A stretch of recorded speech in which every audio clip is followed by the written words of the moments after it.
புரட்சி தலைவி அம்மாவுடைய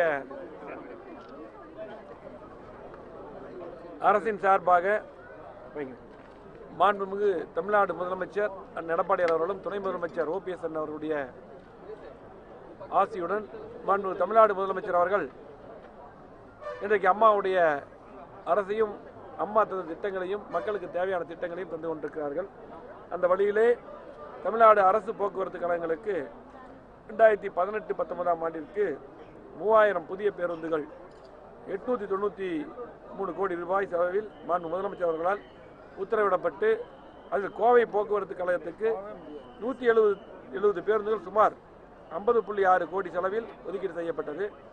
இதில் முதல் கட்டமாக கோவை மாவட்டத்திற்கு 30 புதிய பேருந்துகள் கடந்த 4/7/2019 அன்று மாண்புமிகு தமிழக முதல்வர் அவர்களால் சென்னையில் துவக்கி வைக்கப்பட்டு புதிய பேருந்துகள் இயக்கப்பட்டு வருகிறது. இரண்டாவது கட்டமாக கோவை கோட்டத்திற்கு 16 புதிய பேருந்துகள் கடந்த 14/8/2019 அன்று மாண்புமிகு தமிழக முதல்வர் அவர்களால் சென்னையில் துவக்கி வைக்கப்பட்டு புதிய பேருந்துகள் இயக்கப்பட்டு வருகிறது.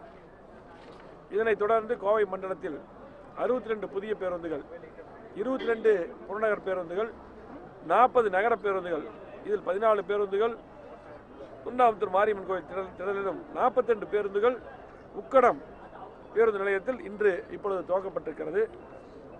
மாண்புமிகு புரட்சித் தலைவி அம்மாவுடைய அரசு, மாண்புமிகு தமிழ்நாடு முதலமைச்சர் எடப்பாடி அவர்களும் அம்மா அவர்கள் இருக்கும் பொழுது கோவை மாவட்டத்திற்கு 2011 இதுவரை 50 ஆண்டு காலத்தில் இல்லாத வளர்ச்சியை, பாலங்கள், சாலைகள், மெட்ரோ ரயில் திட்டம் என்று பல்வேறு அறிவிப்புகள், அதே போல ஸ்மார்ட் சிட்டி திட்டத்தில் மல்டி லெவல் கார் பார்க்கிங் போன்ற பல்வேறு திட்டங்கள், அரசு மருத்துவமனை, அதே போல கலெக்டரேட் பில்டிங் என்று என்னென்ன தேவையோ அத்தனையும் தந்து 50 ஆண்டு காலத்தில் இல்லாத வளர்ச்சியை தந்திருக்கிறார்கள்.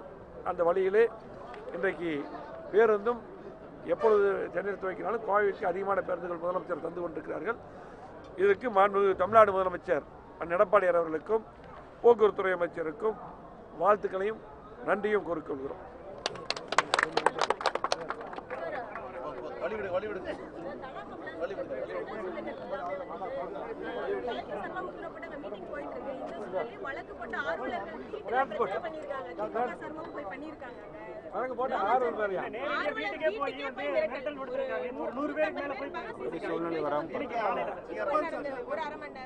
இன்னைக்கா புதிய தகவல் வழக்கு போட்டவங்க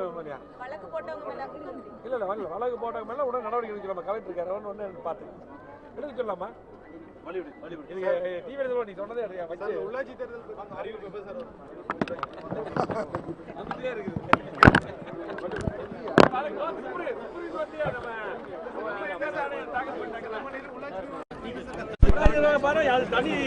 தனி ஆணையம் அவங்க கேட்கற உதவி மட்டும் நாங்க செய்வோம்.